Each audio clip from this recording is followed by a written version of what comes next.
World News program coming to you live from Algiers with me, Miriam Zian, to the headlines.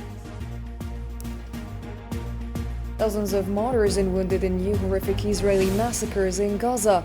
More than 1 million Palestinians refuse to leave Gaza City and the north. Organizations affirm that the occupation is punishing those who reject forced displacement by executing them.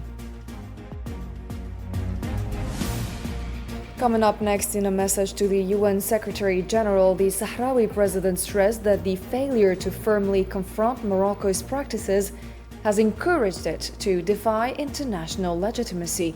He called for an end to the attempts to impose a colonial reality and urged action to stop human rights violations against the Sahrawi people.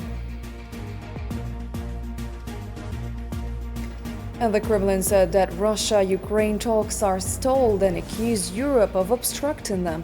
Trump declared that his patience with Putin is running out quickly. And on the ground, Ukraine launched an attack on Russia's largest oil export port for the first time.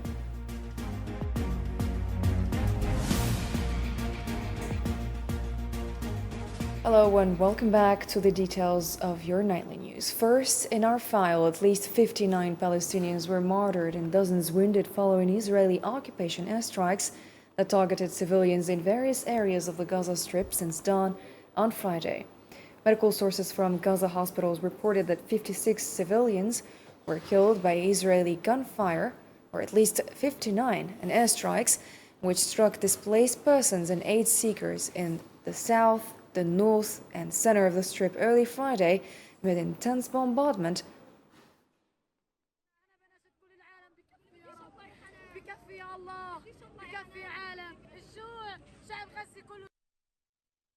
The United Nations Children's Fund, UNICEF, said that malnutrition rates among children in the Gaza Strip are rising at an alarming pace. In a statement, UNICEF explained that the latest data shows a record high in August of children suffering from acute malnutrition among those screened, adding that the rate of children affected rose to 13.5% last month compared to 8.3% in July.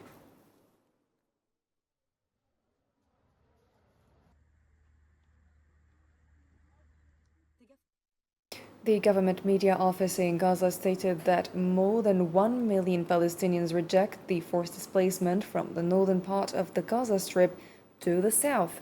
In a statement published on Friday, the government media office affirmed that more than 1 million Palestinians, including over 1/3 of a million children, remain in northern Gaza, firmly rejecting the plan for forced displacement to the south, despite the ongoing aggression and genocide carried out by the Zionist occupation in an attempt to impose the crime of forced expulsion.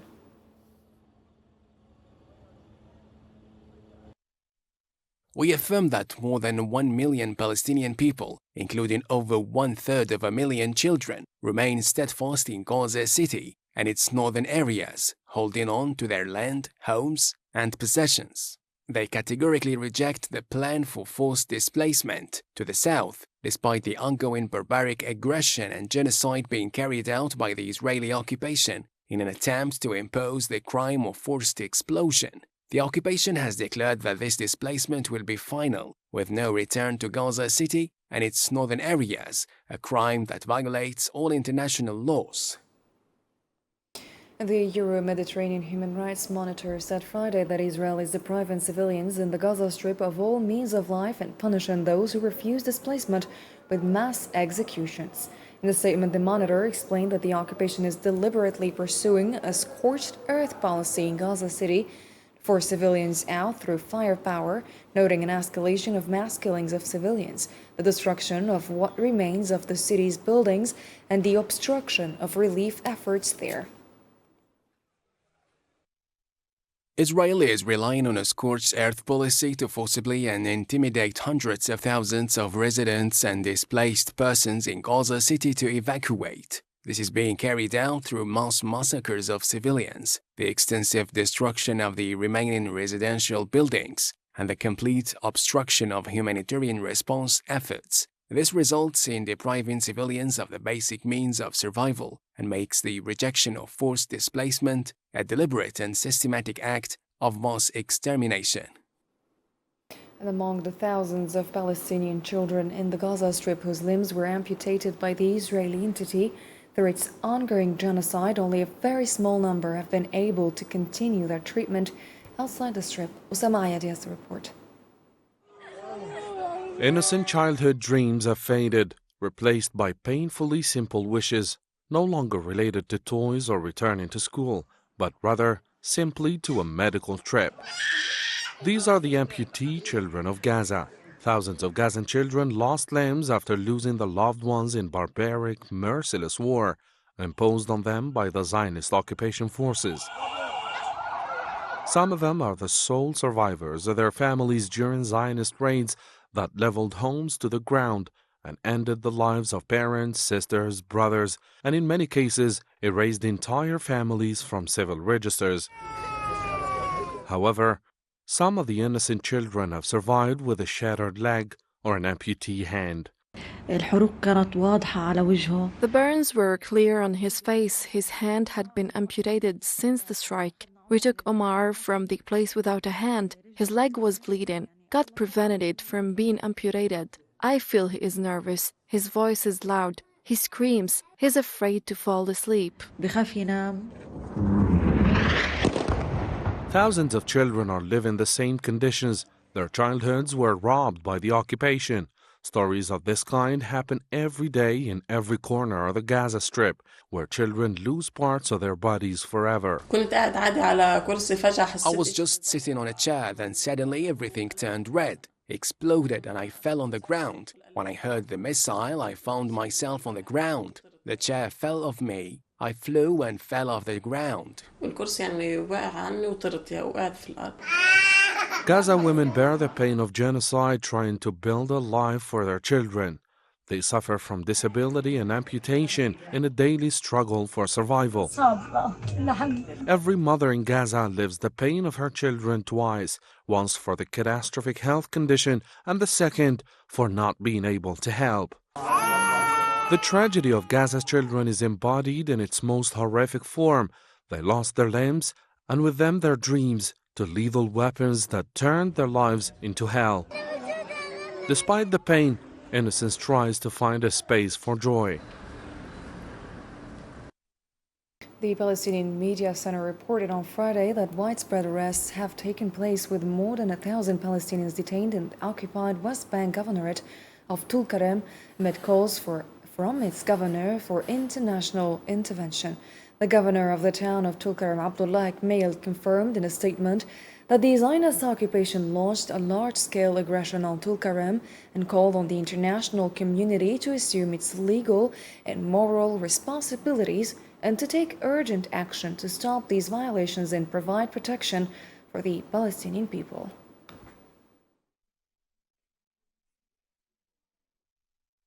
The occupation has launched a large-scale assault on Tulkarem, accompanied by arbitrary, collective, and unjust arrests affecting more than 1,000 Palestinian civilians to date. Homes have been raided, their contents destroyed, and children and women terrorized. What is occurring on the ground in Tulkarem is part of a systematic policy by the occupation, with this aggression ongoing since last January. Its aim is to undermine the steadfastness and will of our Palestinian people by targeting unarmed civilians and inflicting the most brutal forms of collective punishment. We call upon the international community to assume its moral and legal responsibilities, to take urgent action to halt these violations, provide protection for our Palestinian people, and hold the occupation accountable for its crimes.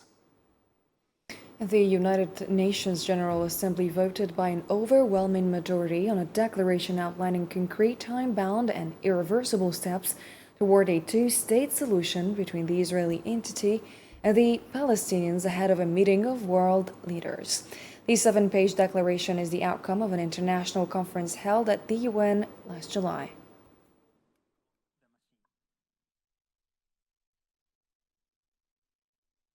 The European Parliament approved a resolution calling on EU member states to recognize the state of Palestine with Al-Quds as its capital in order to achieve a two-state solution. The resolution passed with 305 votes in favor, 151 against, and 122 abstentions. Italian Socialist MEP Nicola Zingaretti emphasized that the outcome was the result of intense negotiations between parliamentary political groups over various amendments before the final vote on the resolution as a whole.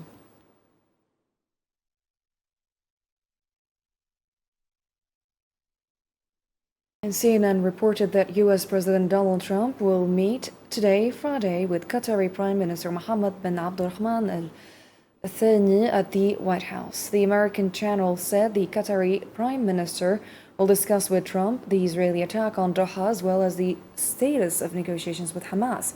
He's also scheduled to meet U.S. Vice President J.D. Vance, U.S. Middle East Envoy Steve Witkoff, and Secretary of State Marco Rubio.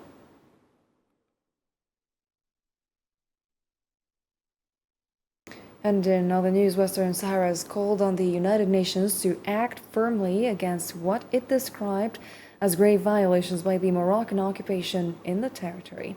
In a letter to the UN Secretary General Antonio Guterres, President Brahim Ghali said the UN's inaction has allowed Morocco to escalate its breaches.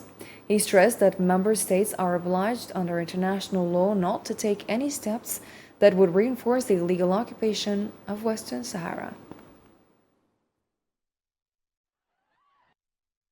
The failure of the United Nations and its relevant bodies to firmly address Morocco's deliberate obstruction and refusal to fulfill its obligations under the UN African Settlement Plan has only encouraged the occupying power to persist in its intransigent stance and defiance of international legitimacy. The irresponsible positions, based on a logic of political bargaining, recently adopted by certain governments, have led the occupying power to believe that it can legitimize the colonial fait accompli in occupied Western Sahara and ultimately obtain what it could not achieve by force. And in a letter, the Sahrawi president stressed that reports from Sahrawi human rights organizations confirm the Moroccan occupation's continued oppressive practices against Sahrawis in occupied territories. The Moroccan occupying authorities continue to pursue a scorched earth policy with the declared aim of uprooting Sahrawis from their homes and lands while resettling more Moroccan settlers in the territory. This is part of an intensive and systemic colonial settlement policy, primarily intended to alter the demographic composition of the territory and perpetuate Morocco's unlawful occupation of Western Sahara. And Sahrawi human rights defender Zakuta Mukhtar says that the Moroccan occupation is used in arbitrary detentions as a systematic tool of repression in Western Sahara. Speaking at the UN Human Rights Council in Geneva, she accused Moroccan authorities of targeting Sahrawi activists, journalists, and students with unlawful arrests. Mukhtar stressed that the accountability and access for UN mechanisms to the occupied territory are vital to ending what she called a persistent pattern of arbitrary detention.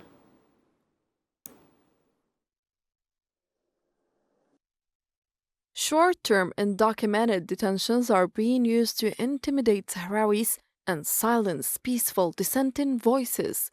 Despite the findings of the UN Working Group on Arbitrary Detention, Morocco has failed to provide remedies or ensure accountability.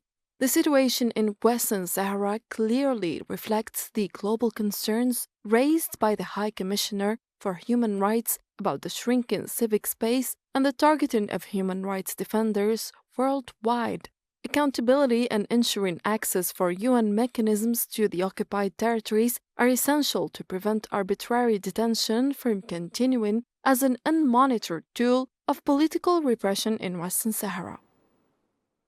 The Sahrawi activists called for urgent and concrete measures to protect Sahrawi civilians, urging member states to demand the release of all Sahrawi political prisoners currently held in Moroccan jails. I call for urgent and concrete measures to protect Sahrawi civilians, and I urge member states to demand the release of all Sahrawi political prisoners currently held in Moroccan prisons, many of whom have forced unfair trials and prolonged detention. It is essential that the Council ensure Morocco's compliance with international standards of fair trial and the protection of detainees' rights in line with its obligations under international law. I also call for unhindered access to Western Sahara for United Nations mechanisms and independent observers. And Algeria announced its accession to the African Green Hydrogen Alliance during the Global African Hydrogen Summit held in Namibia. A statement from Algeria's Ministry of Energy said that joining the continental body is part of implementing the national strategy for developing hydrogen, particularly in strengthening partnership and international cooperation in this field. It also represents a strong message of continental unity and ambition to enhance and expand renewable energies and green hydrogen across Africa, while reinforcing Algeria's role in inter-African cooperation in the sector. It further opens the door to financing and investment opportunities in green hydrogen projects at the continental level.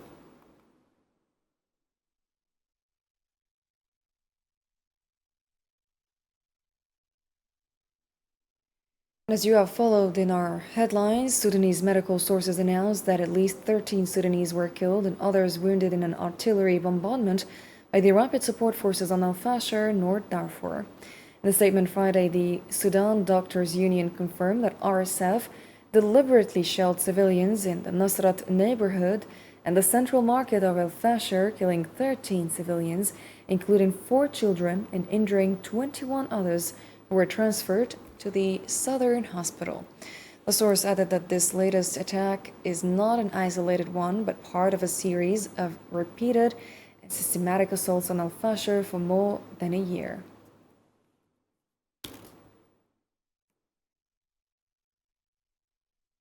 The Coordination of Resistance Committees in Al Fasher said that the Rapid Support Forces launched a killing campaign followed by the arrest of a significant number of civilians. In a statement on Friday, the coordination confirmed that RSF forces advanced into the Nusrat neighborhood in Al Fasher, storming citizens' homes by force amid a state of panic and fear among unarmed residents. It added that the forces carried out direct killings of a large number of civilians without distinction between men, women, or children, and arrested an unknown number, taken them to an undisclosed location.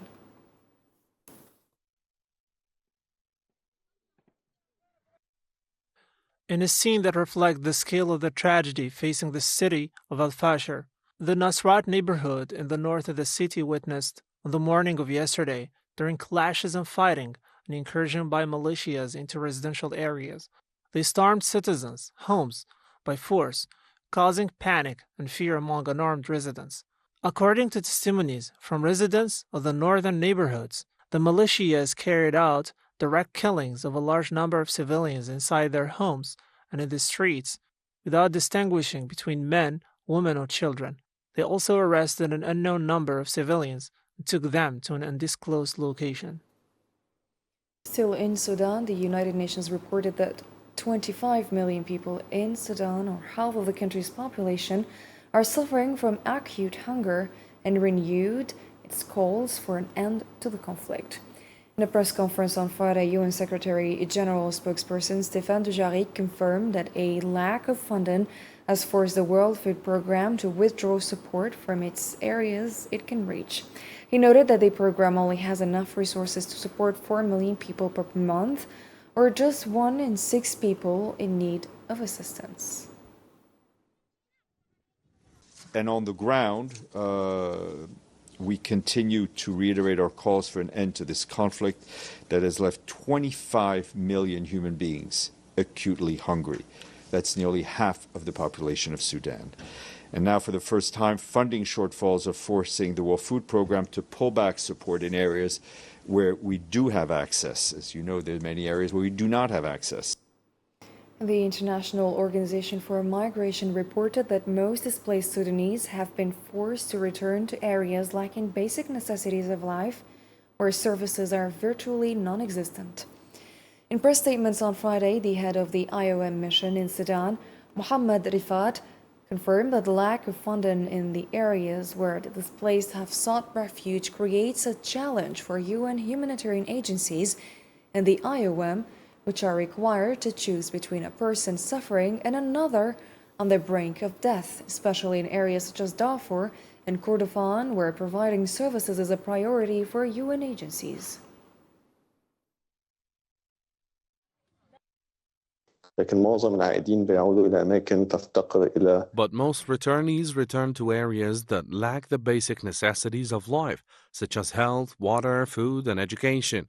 The funding available for such a project is weak and scarce, especially given that most of the funding provided by the organization is focused on relief rather than livelihood support, creating job opportunities for the community or increasing the community's productive capacity. This creates one of the challenges that confronts us, both as the United Nations and as the International Organization for Migration. Unfortunately, there are many moments when we choose between providing a service to a person who is suffering or to a person who is about to die. بيعاني ولا الشخص اللي هيموت.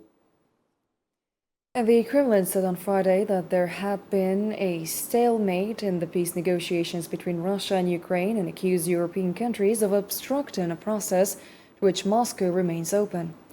Kremlin spokesperson Dmitry Peskov said in a press statement that communication channels exist and are effective, and that Russian negotiators have an opportunity to communicate through them. He noted, however, that the negotiation process has stalled at the present time, accusing the European Union of obstructing the peaceful dialogue process, despite Russia's readiness to continue it, according to his expression.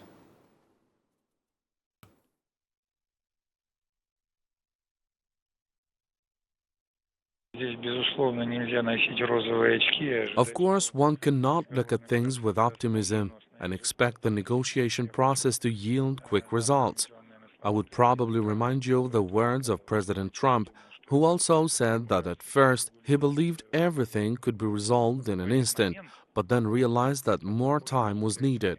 The Russian side maintained its willingness to pursue a path of peaceful dialogue and peaceful search for ways to resolve the situation. However, the truth is that the Europeans are actually obstructing this, and it's no secret to anyone. US President Donald Trump said Friday that his patience with Russian President Vladimir Putin is running out quickly, hinting at the possibility of imposing tougher sanctions over the Ukraine war, while also stressing the need for Kiev to make concessions. Speaking to Fox News, Trump insisted that both Russia and Ukraine must contribute to reaching a solution, adding that Washington may be forced to take extremely tough measures.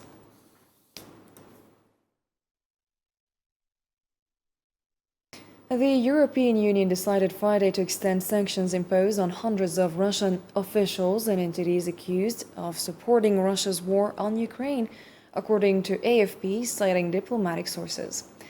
The sanctions, first introduced after the war began in February 2022, cover more than 2,500 individuals and entities, including President Vladimir Putin, and must be renewed every 6 months by unanimous agreement of the 27 member states. They stipulate freezing assets within the EU and banning individuals from entering EU territory.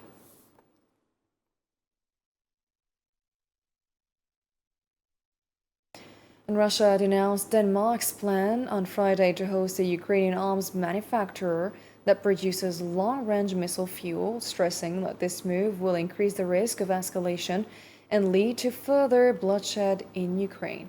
In a press statement, Russian Foreign Ministry spokesperson Maria Zakharova said that this step confirms Denmark's hostile policy toward Moscow.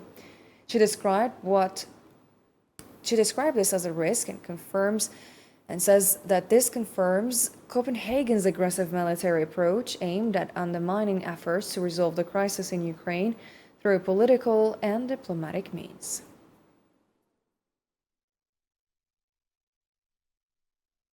The governor of Russia's Leningrad region, Alexander Drutsenko, said a drone attack on the port of Primorsk in northwest Russia caused fires on a ship and at pumping station on Friday. It was the first drone strike on one of the country's largest oil and fuel export terminals. The Russian official said the fire on board a vessel at Primorsk port was extinguished without specifying the ship's identity, and confirmed there was no risk of oil product leakage. He added that more than 30 drones were destroyed over the region.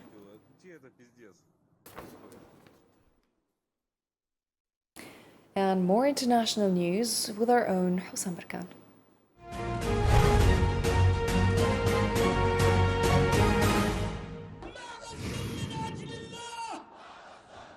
Thousands of protesters, mainly Houthi supporters, gathered on Friday at Sabina Square in the heart of Yemen's capital, Sana'a, to show support for the Palestinians in Gaza. The rally featured chants and slogans against Israel, with participants waving Palestinian flags and even weapons, underscoring their firm and vocal backing of the Palestinian cause. In Kathmandu, mourning families collected the bodies of victims from the city's main hospital as Nepal grapples with its deadliest unrest in years. The anti-graft protests, triggered by a now-reversed social media ban, left 51 people dead and over 1,300 injured. The violence only subsided after former Prime Minister KP Sharma Oil stepped down, with security forces maintaining a heavy presence around the post-mortem facilities. Poland shut its border with Belarus at midnight Friday, citing aggressive Russian-Belarusian Zapad military exercises being held near its border. Polish officials said the drills are simulating offensive scenarios, including possible nuclear weapon use. NATO and allied troops have launched parallel exercises in Poland and Lithuania as regional tensions rise. Fighters and rescue teams from 25 countries gathered in Croatia on Thursday for the World Rescue Championship, competing in vehicle extrication and trauma response scenarios. The event brings together 72 teams to share life-saving techniques, test their skills under pressure, and build international friendships within the global emergency response community. Ladies and gentlemen, that's a wrap for tonight's program. Thanks for following, and bye-bye for now.